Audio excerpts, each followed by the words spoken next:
Well, how about people involved with this radio station continuing to break the news and give you the latest when it comes to the Chiefs and the Royals and where their future may end up being?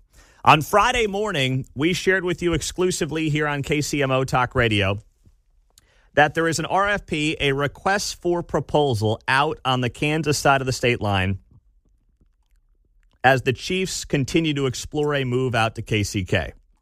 We shared that with you right here on KCMO Talk Radio, and obviously that was a big part of the news cycle. While some of the TV folks didn't want to go with it, that's fine. That's their prerogative. We feel good. I feel very good about my sources on this, that the RFP is out to multiple firms to build a new stadium in KCK at 435 and 70. It would be a dome stadium, 65,000 seats, plus a retractable grass field. This does not mean the team is going to Kansas. It does not mean it's a done deal. I'm not dotting any I's and crossing any T's like other people might in Kansas City. That is your cue, Mark. I know it's early, but give me that cue. I'm not going to jump the gun. Oh. That's pretty good for 6:35. Nice job. Thank you.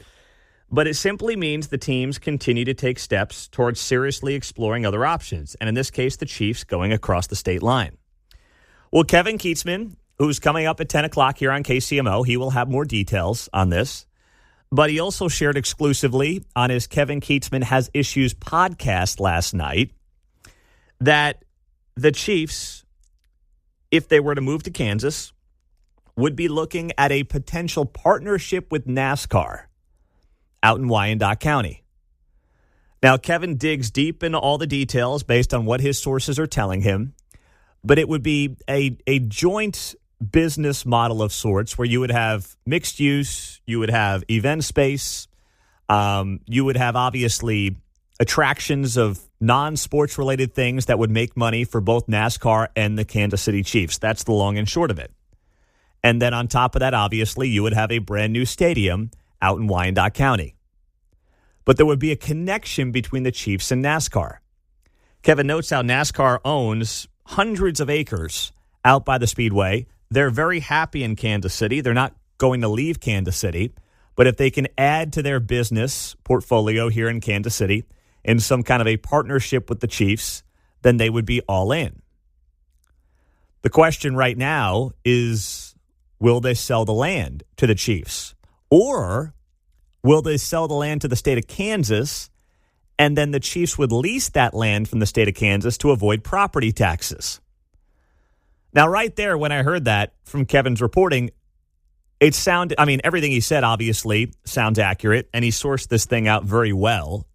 But one of the big things that the state of Missouri had over the state of Kansas during this whole negotiation is that the Chiefs do not own the land at the Truman Sports Complex.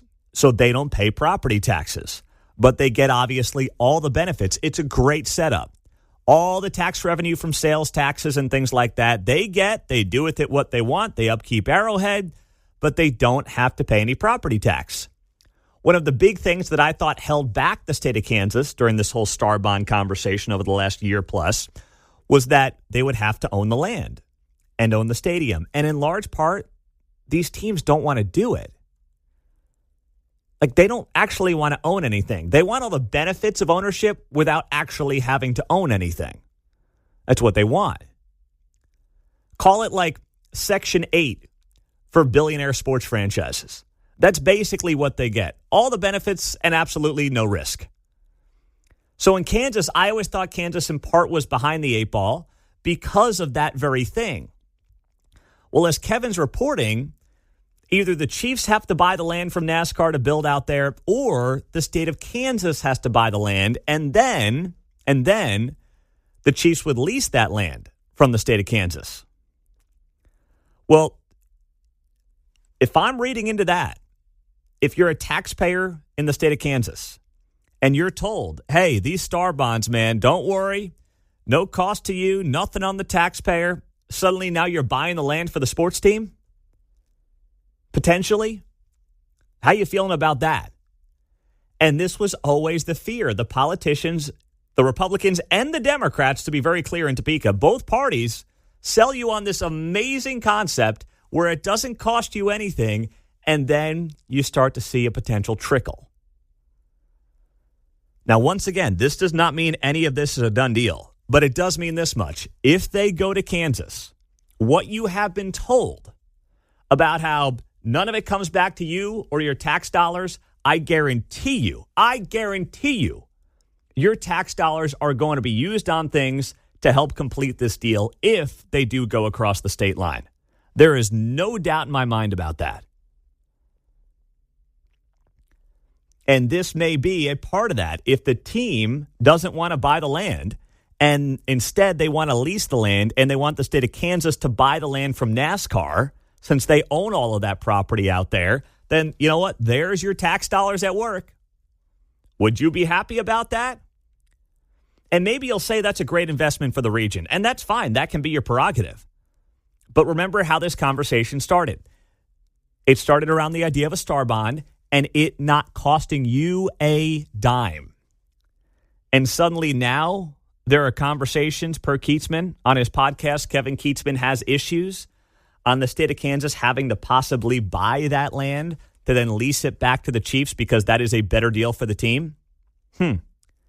It is something to keep a very close eye on.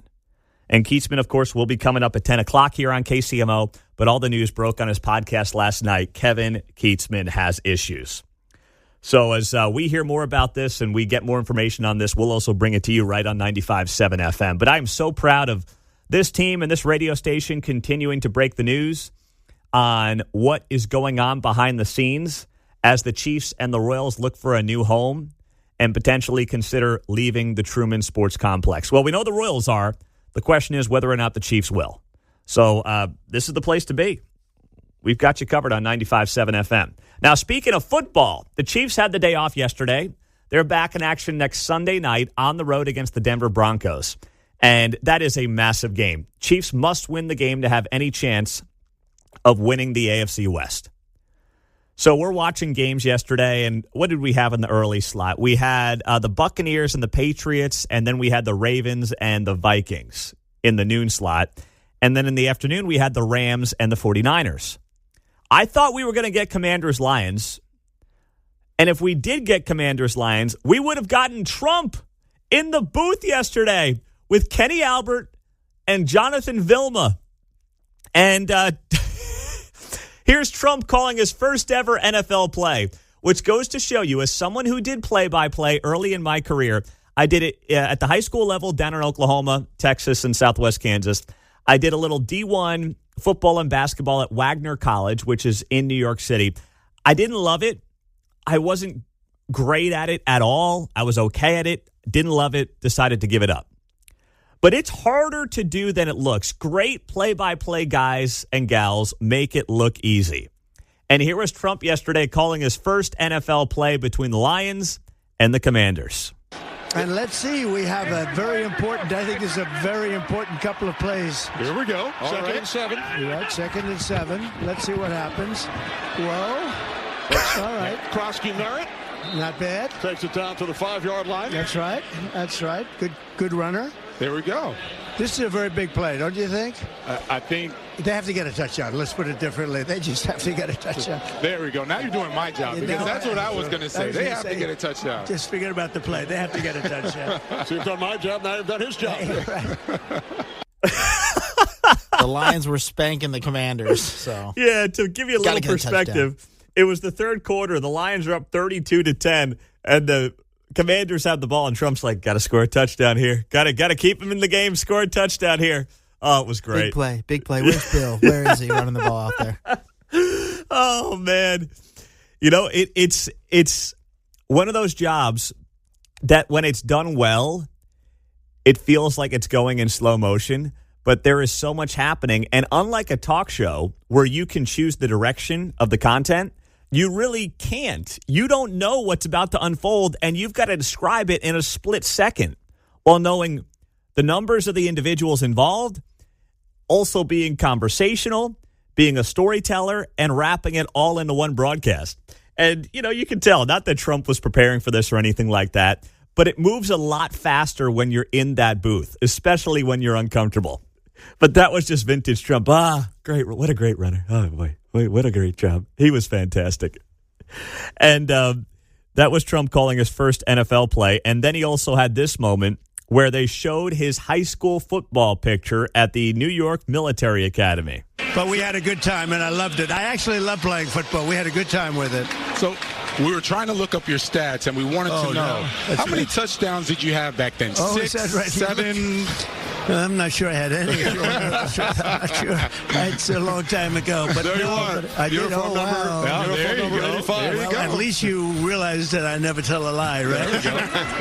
That's very good. I haven't seen that picture in a long time. At least you know I never tell a lie, he says. I didn't score any touchdowns. I would never lie to you about anything. I was honest about my high school football career at the New York Military Academy back in 1959 to 1964. I would never tell a lie. What a line. What an absolute gem. Yeah, comparing it to Biden, who led the nation in rushing intelligence. Yes, that's right. Right. Oh, man. Yeah, Biden was an All-American. That's right. I forgot about that. No one can find any records of it. I think that's what Trump is alluding to. I wouldn't lie about my career. Yeah, exactly. Oh, my goodness.